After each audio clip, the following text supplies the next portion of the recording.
At the end of this day and the beginning of this week, I think the most important topic to discuss is war crimes and what all of this means in the context of this war. I think from the get-go, both Trump and Pete Hegseth have been amplifying their desire to see war crimes being committed by the US military. I think as Trump's and Netanyahu's plans have failed, the rhetoric has gotten more violent, more threatening, more demonstrating intent to commit war crimes and crimes against humanity. Actual war crimes have already been committed.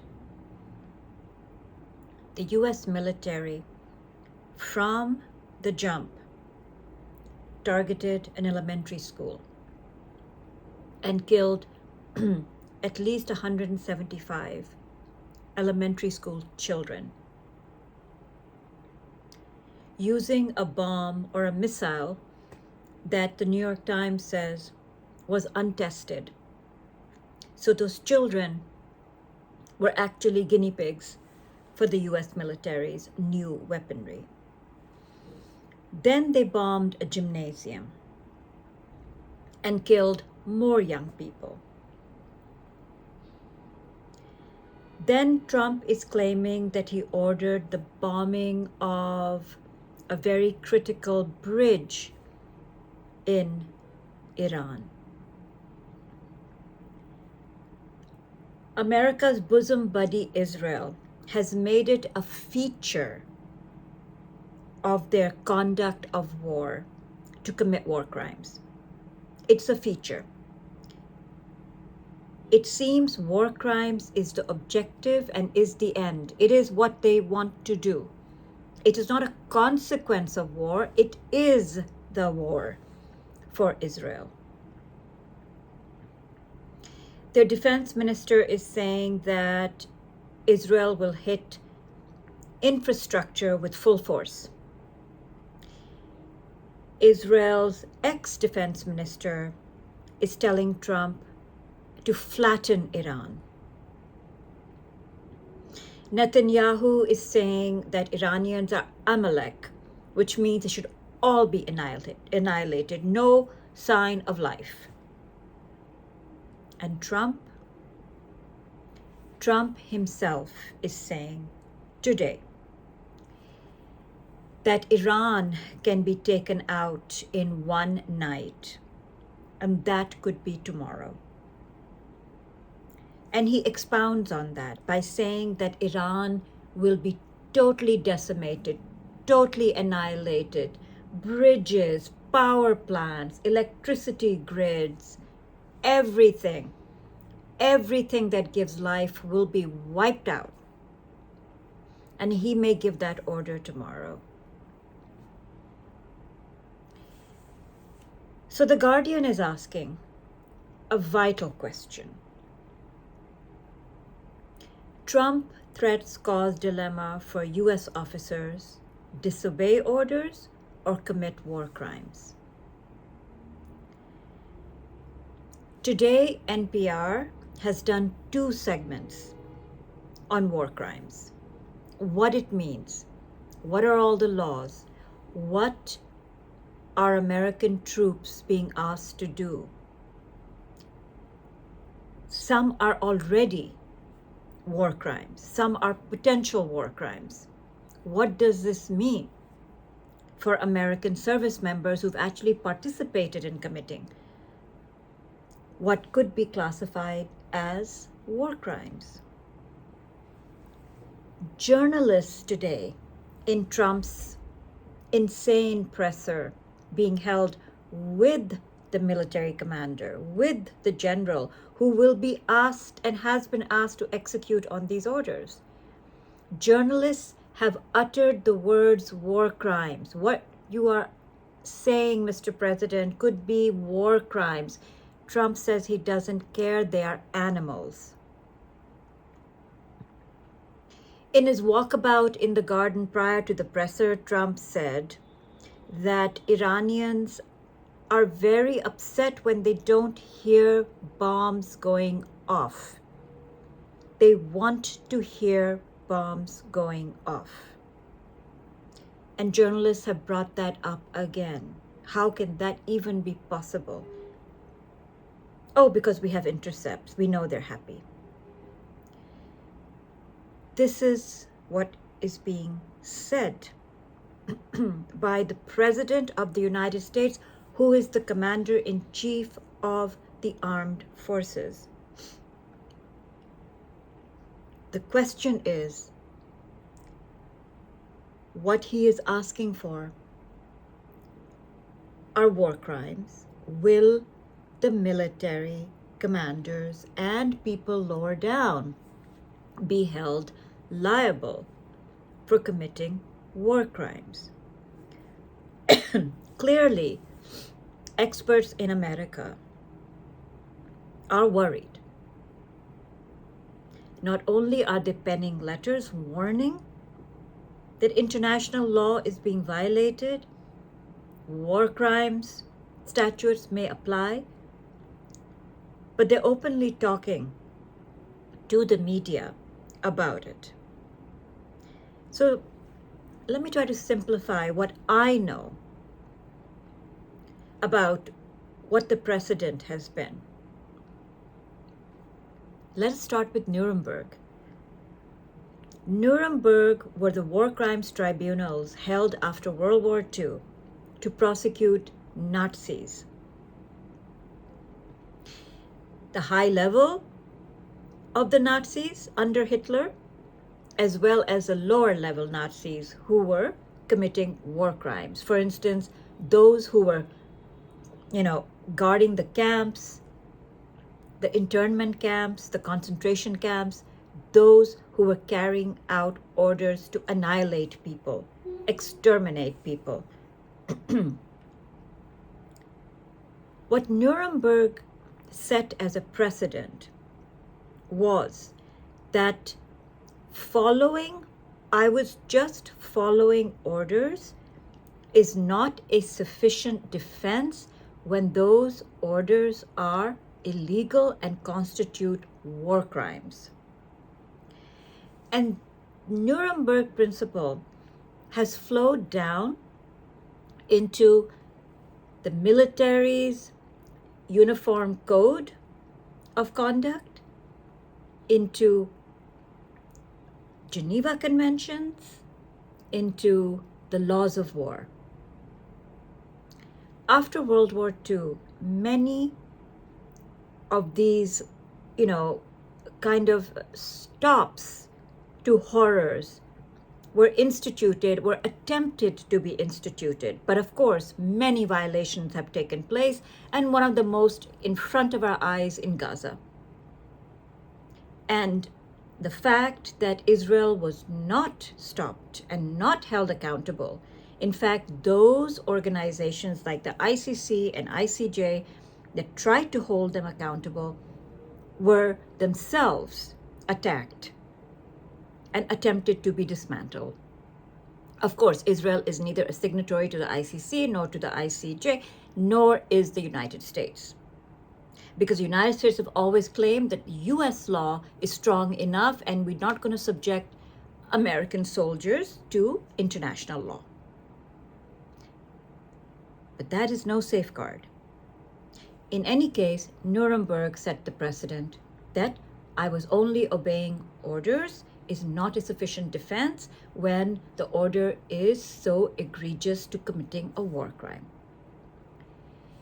After the Vietnam War, everybody might remember the movie Apocalypse Now, was based on a lieutenant commander who ordered the gunning down of hundreds of Vietnamese villagers.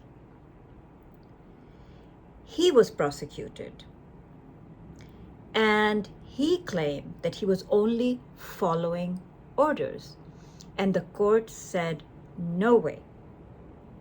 These were blatantly illegal orders, and therefore I was only following orders does not fly.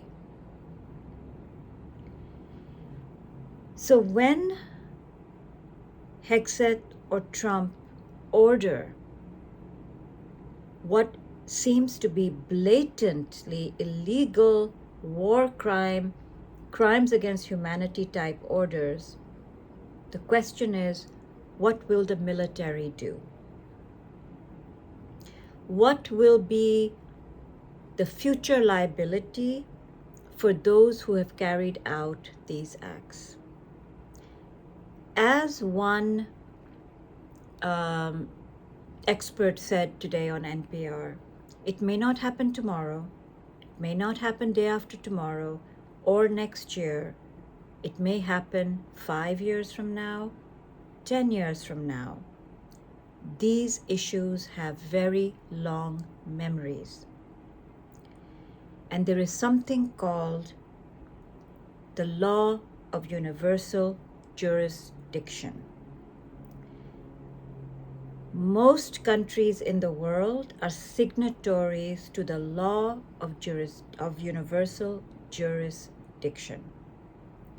And that is that if a case is filed anywhere in the world against someone who has allegedly committed a war crime or a crime against humanity, then any country that is a signatory to the law of universal jurisdiction can arrest that individual should they step onto their territory. Donald Rumsfeld was chased around Europe with a warrant for his arrest under the law of universal jurisdiction. George W. Bush had to change his flight route in order to try and avoid law of universal jurisdiction. Kissinger was also subject to that and had to avoid certain countries in order not to be issued a warrant under the law of universal jurisdiction. Pinochet was detained in the UK under the law of universal jurisdiction. Some very powerful people have been caught up in the law of universal jurisdiction. And what this expert is warning is that the lower level military officers could be ensnared in the law of universal jurisdiction should they leave the United States and travel to a country where they're served a warrant and they have to be detained, because these issues have long memories.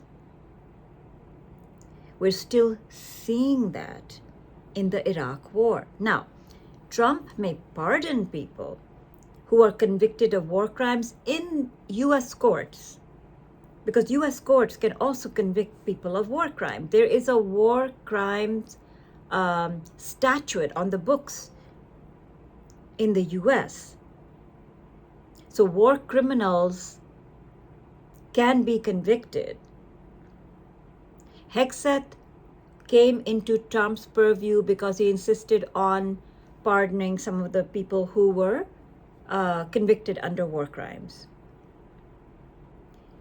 So, the question remains, why is everybody so now focused on war crimes?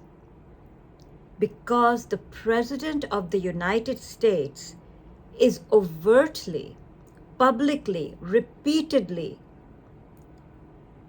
telling us that he intends to commit grave war crimes. He is telegraphing, he is amplifying his intention to commit war crimes. And he is saying he has no remorse whatsoever. When asked about war crimes, he called Iranians animals. And he actually said they're enjoying being bombed. So, everybody is hearing that around the world. We do not need to dig up classified documents or whatever. He said he told his military to bomb the bridge. And then he said, and we told the Iranians to look out the window, and there we bombed the biggest bridge. He is telling us that he will bomb power plants. He will bomb civilian life. He will destroy civilian life in Iran. He is saying that potentially he'll be asking his military to annihilate Iran and kill or maim or destroy 93 million people. Kill them or destroy their means to continue living. He has said that repeatedly, and today again in a press conference, standing next to his CIA director, his Secretary of Death, Hegseth, his top military man, who will have to execute on these orders. So, the question remains, what kind of jeopardy, legal jeopardy, will the military men and women face if Trump orders crimes against humanity and war crimes? Remember, war crimes have already been committed. 175 children were massacred in the first hours of this war. Somebody gave those orders. Somebody pressed the button on the missiles. So we're already in a situation where war crimes charges might be filed somewhere. We might already be in a situation where universal jurisdiction may apply. That is the way these things have been working and do work. It may just be the long arm of international law. And that is why so many experts are sounding the alarm. They're talking about it, they're writing about it, they are doing petitions, they are expressing their fear of what has already happened and what might happen in the next days. And we should all educate ourselves on all of these laws because, yes, they are going to matter.